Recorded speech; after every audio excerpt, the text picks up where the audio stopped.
Hello and welcome back to my channel everyone. నా పేరు గాయత్రి.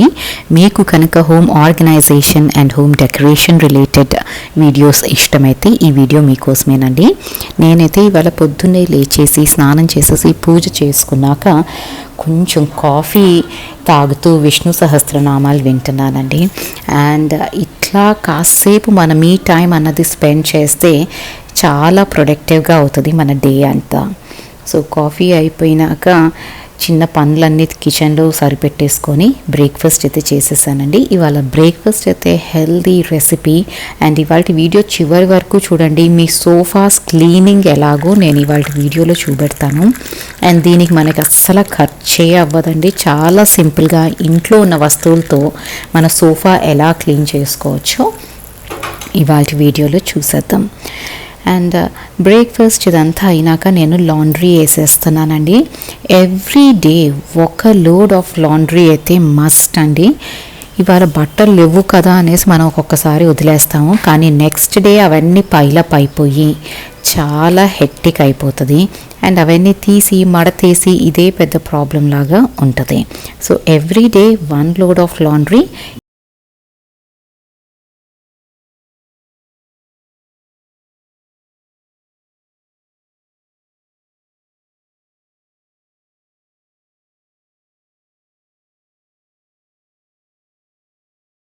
హాల్లోకి వచ్చేసానండి.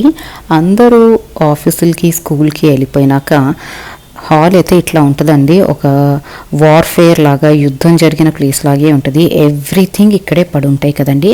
కాకపోతే ఇవి సెట్ చేయడానికి మనకు జస్ట్ పట్టేది 5 minutes. సో ఆ 5 minutes మనం కొంచెం టైం తీసుకొని సెట్ చేసుకున్నామంటే ఎప్పుడు ఎవరు ఇంటికి వచ్చినా మన ఇల్లు చాలా నీట్గా కనిపిస్తూ ఉంటుందండి. సో నేను ఇక్కడ కుషన్ కవర్స్ అన్నీ నీట్గా సెట్ చేసేస్తున్నాను. అండ్ సెంటర్ టేబుల్ మీద ఉన్న క్లటర్ కూడా ఎప్పటికప్పుడు తీసేస్తానండి. ఎందుకంటే న్యూస్ పేపర్స్ ఇట్లాంటివన్నీ చదువుతాము, దాని తర్వాత మనం ఇక్కడ అక్కడ పెట్టేస్తూ ఉంటాం కదండి. సో ఇవన్నీ నీట్గా సెట్ చేసేసుకొని వేటిల్ ప్లేసుల్లో వాటిని పెట్టేశాము అంటే మన హౌస్ ఎప్పుడూ నీట్గా ఉంటుందండి. సో నేనైతే ఫస్ట్ చేసే పని అది. అంతా సెట్ చేసేసుకున్నాను. అండ్ అంతా సెట్ చేసుకున్నాక ఇవాళ నేను నా సోఫాస్ క్లీన్ చేయాలి అని స్టార్ట్ చేశానండి. వాటర్లో షాంపూ కలిపేసుకుంటున్నాను. అండ్ ఒక ఫ్రెష్ నాప్కిన్ కానీ టవల్ కానీ తీసుకొని మనం ఈ సోఫాస్ని క్లీన్ చేసుకుంటాం. నా సోఫాస్ చూసారు కదండి, చాలా దుమ్ము పట్టుకుపోయినాయి. అండ్ వీటిల్ని నేను ఇప్పుడు సోఫా క్లీనింగ్ సర్వీసెస్ అయితే వాళ్ళు ప్రొవైడ్ చేస్తారు, కానీ అవి మనం బుక్ చేసుకోవాలి అంటే మినిమం 1000 రూపీస్కి తక్కువ ఎవరూ చేయట్లేదు కదండి అర్బన్ కంపెనీలో. సో ఇక్కడ నేను చూపెట్టినట్టుగా ఆ క్లాత్ని ఆ వాటర్లో డిప్ చేసుకొని ఇలా రబ్ చేసుకుంటే మన సోఫాలో ఉన్న మురికి అంతా పోతుందండి. అండ్ ఇది ఫ్రెష్ నాప్కినే యూజ్ చేయండి. ఫ్రెష్ నాప్కిన్ కానీ టవల్ కానీ యూజ్ చేసి మనం ఇట్లా మన సోఫాస్ని ప్రాపర్గా ఇంట్లో క్లీన్ చేసుకోవచ్చు. ఇది డెఫినెట్లీ ట్రై చేయండి అండ్ మీరు డిఫరెన్స్ చూస్తారు. ఇక్కడ చూసారు కదా ఎంత మురికి వచ్చేసిందో సోఫాస్ క్లీన్ చేయటం వల్ల. సో నాదైతే 2 సింగిల్ సీటర్ అండి, ఒకటేమో 3 సీటర్. సో ఫస్ట్ సింగిల్ సీటర్స్ని క్లీన్ చేసుకుంటున్నాను, ఎందుకంటే ఇవి ఆరటానికి కూడా కొంచెం టైం పడుతుంది కాబట్టి. అండ్ ఇది చేసేటప్పుడు ఎండ ప్రాపర్గా ఉండే రోజే సెలెక్ట్ చేసుకోండి. మాకైతే ఇక్కడ ఎండ వాయించేస్తుంది ఇంకా. సో ఇవాళ నేను ఈ 2 సింగిల్ సీటర్స్ క్లీన్ చేసుకుంటున్నాను, ఎందుకంటే టైం పడుతుందండి ఇది డ్రై అవ్వటానికి. అండ్ నాకు ఏ బాల్కనీలో కొంచెం సన్కి ఎక్స్పోజ్ చేయడానికి ప్లేస్ లేదు, అందుకని ఇంట్లోనే ఫ్యాన్ వేసి పెడతాను. సో ఇక్కడ చూస్తే మీరు ఎంత వాటర్ అంతా ఎంత మురికైపోయిందో 2 సింగిల్ సీటర్ సోఫాస్కి మీరు అబ్జర్వ్ చేయొచ్చు. అండ్ ఇది అయిపోయినాక ఫ్రెష్ వాటర్ తీసుకొని, ప్లెయిన్ వాటరే అండి, అండ్ వేరే టవల్ తీసుకోండి. ఇందాక యూజ్ చేసిన టవల్ కానీ నాప్కిన్ కానీ అస్సలు యూజ్ చేయకండి, ఎందుకంటే దాంట్లో మురికి అబ్జర్వ్ అయ్యి ఉంటుంది. So fresh towel and fresh water తీసుకొని ఈ అప్లై చేసిన షాంపూ మిక్స్చర్ ఏదైతే ఉందో దాన్ని కూడా మనం వాష్ చేసేసుకున్నట్టే అవుతుందండి. సో వాటర్ ఎక్కువ ఉంచుకోవద్దు మీ నాప్కిన్స్ మీద, బాగా స్క్వీజ్ చేసి ఇట్లా కనుక మీరు సోఫా క్లీన్ చేసుకున్నారు అంటే మీరు ఇంక ఎవరి సర్వీస్ తీసుకోవక్కర్లేదండి. ఏ అర్బన్ కంపెనీ ఇవేం అక్కర్లేదు, మనం ఇంట్లో నీట్గా క్లీన్ చేసుకోవచ్చు మన సోఫా. అండ్ డిఫరెన్స్ మీరే చూస్తారు అండ్ ఆశ్చర్యపోతారు కూడా, చాలా క్లీన్ అయిపోతుందండి. ఇక్కడ ఒక సోఫా ఏమో నేను క్లీన్ చేశాను, యూ కెన్ సీ ఎక్కడ మురికి లేదు.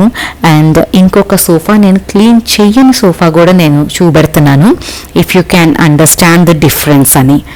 సో ఇలా అయితే మొత్తం చాలా నీట్గా వచ్చేసిందండి నా సోఫా. అండ్ ఇదైతే మురికిగా ఉన్న సోఫా. సో డిఫరెన్స్ మీకు అర్థమవుతూ ఉంటుంది ఎంత నీట్గా వచ్చేస్తుందో ఈ టెక్నిక్ యూస్ చేసి. సో మీకు కనుక ఇది నచ్చినట్టయితే please consider subscribing to this channel అండి. అండ్ లైక్ చేయటం అస్సలు మర్చిపోకండి. సో సోఫాస్ క్లీన్ చేసుకునే లోపల నా మెషిన్లో వేసిన బట్టలు కూడా అయిపోయినాయండి, వాటిని కూడా ఆరేసుకుంటున్నాను. సో టైం మేనేజ్మెంట్ కూడా ఇంపార్టెంట్ కదండి ఇంట్లో పనులు చేసేటప్పుడు. And one more important thing, నేను ఎవ్రీ డే చేసేది ఏంటి అంటే వాష్ బేసిన్ ఏరియా రోజు క్లీన్ చేస్తానండి, కానీ వీక్లీ వన్స్ మాత్రం హార్పిక్తో క్లీన్ చేసుకుంటూ ఉంటాను. వైట్ హార్పిక్తో క్లీన్ చేస్తే ఎలాంటి స్టెయిన్స్ ఉన్నా మీ వాష్ బేసిన్ మీద పోతుంది. అండ్ ఇలాంటి బ్రష్ యూస్ చేసి క్లీన్ చేసామనుకోండి మనకి చేతులకి కూడా ఏం హామ్ అవ్వదు అండ్ చాలా నీట్గా వచ్చేస్తుందండి. ప్రాపర్గా స్క్రబ్ చేసుకొని చేసేసుకోవచ్చు మనం. అండ్ అది క్లీన్ చేసేటప్పుడే మిర్రర్ని కూడా నేను కాలిన్తో వాష్ చేస్తాను, క్లీన్ చేస్తాను. అండ్ ఈ రకంగా ఇల్లు అంతా మనం నీట్గా పెట్టుకోవటానికి 5-10 minutes పడుతుందండి. కానీ ఈ చిన్న చిన్న టిప్స్ ఫాలో అవుతే మన ఇల్లు ఎప్పుడూ నీట్గా ఉంటుంది. సో ఈ వీడియో కనుక మీకు నచ్చినట్టయితే please do consider subscribing to this channel and like చేయటం అస్సలు మర్చిపోకండి. అండ్ మీరు ఎక్కడ ఏ సిటీ నుంచి ఈ వీడియో చూస్తున్నారో కూడా నాకు కామెంట్ చేసి చెప్పండి. Thank you so much for watching this video.